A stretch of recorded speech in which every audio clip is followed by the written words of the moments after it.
बहुत बहुत स्वागत है आप सभी का। आप देख रहे हैं हमारे साथ खबर असरदार। मैं हूं पूजा सचदेवा और मैं हूं आपके साथ प्रशांत कटारी। तो ऑपरेशन सिंदूर के बाद पहली बार रक्षा मंत्री राजनाथ सिंह श्रीनगर के बादामी बाग छावनी पहुंचे और बहादुर जवानों की शहादत को नमन किया, सैनिकों के साहस को नमन किया। इस दौरान रक्षा मंत्री राजनाथ सिंह ने जवानों को संबोधित भी किया। राजनाथ सिंह ने कहा कि पहलगाम के बाद लोगों में गुस्सा था। ऑपरेशन सिंदूर के बाद सेना की कार्रवाई को पाकिस्तान कभी नहीं भूल सकता। आतंकवाद के खिलाफ भारत की कठोर प्रतिज्ञा है।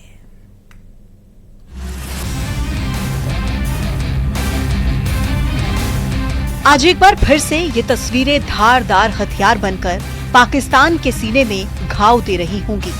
पहले प्रधानमंत्री मोदी ने आदमपुर एयरबेस पहुंचकर पाकिस्तान को धूल चटाने वाले देश के शूर वीरों का हौसला बढ़ाया और आज रक्षा मंत्री श्रीनगर में जवानों का जोश और हाई करने पहुंचे। ऑपरेशन सिंदूर के बाद पहली बार पहुंचे रक्षा मंत्री ने वीर जवानों की शहादत को सलाम किया और उनके अदम्य साहस को सराहा और दो टूक शब्दों में संदेश दिया कि भारत ने पाकिस्तान को ऐसा सबक सिखाया जो वो कभी नहीं भूल सकता। हमने न्यूक्लियर ब्लैकमेल की परवाह तक नहीं की। आज आतंकवाद के खिलाफ भारत की प्रतिज्ञा कितनी कठोर है इसका पता इसी बात से चलता है कि हमने उनके न्यूक्लियर ब्लैकमेल की भी परवाह नहीं की है। पूरी दुनिया ने देखा है कि कैसे गैर जिम्मेदाराना तरीके से पाकिस्तान द्वारा भारत को अनेक बार एटमी धमकियां दी गई हैं। जिस वक्त पुलवामा में सुरक्षा बलों और आतंकियों के बीच एनकाउंटर चल रहा था, उस वक्त रक्षा मंत्री राजनाथ सिंह की कश्मीर में मौजूदगी साफ संदेश थी कि भारत अब और नहीं सहेगा और आतंकियों को उनकी असली जगह पहुंचाकर ही दम लेगा। रक्षा मंत्री राजनाथ सिंह आज जब भारतीय सेना का हौसला बढ़ाने श्रीनगर के बादामी बाग कंटोनमेंट पहुंचे तो भारत की एक और ताकत का नजारा देखने को मिला। रक्षा मंत्री और जवानों के ठीक पीछे भारत की शान MRSAM सिस्टम खड़ा था, जिसने ऑपरेशन सिंदूर में अहम भूमिका निभाई थी और दुश्मन के सभी हथियार आसमान में ही मार गिराए थे। इस मौके पर रक्षा मंत्री ने पाकिस्तान को साफ संदेश दिया कि वो आतंक का रास्ता हमेशा के लिए भूल जाए। नहीं तो अब आतंकी न तो कश्मीर में सुरक्षित हैं और न ही आतंक के पनाहगार पाकिस्तान में। राजनाथ सिंह ने आगे कहा कि पहलगाम में आतंकियों ने धर्म पूछकर मारा था और सेना ने कर्म पूछकर मारा है।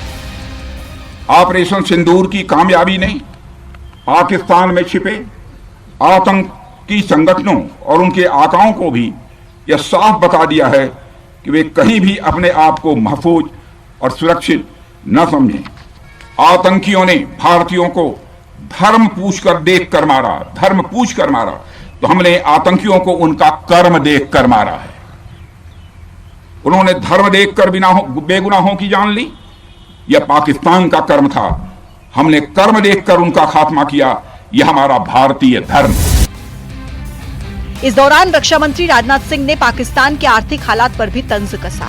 राजनाथ सिंह ने कहा कि पाकिस्तान की हालत ऐसी है कि वो जहां खड़ा होता है, मांगने वालों की लाइन वहीं से शुरू होती है।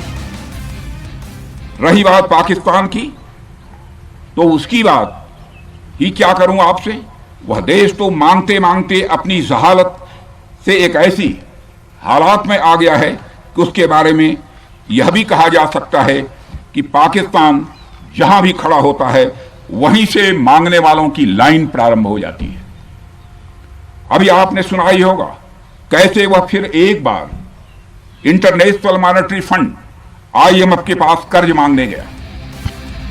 हमारी सेना हमारा गर्व है और यही हिंदुस्तान का संदेश है, चाहे वो प्रधानमंत्री मोदी का आदमपुर एयरबेस का दौरा हो या फिर रक्षा मंत्री की श्रीनगर यात्रा। संदेश साफ है कि भारत न झुकेगा न रुकेगा, आतंकवाद का खात्मा होकर ही रहेगा। Bureau report, news 18।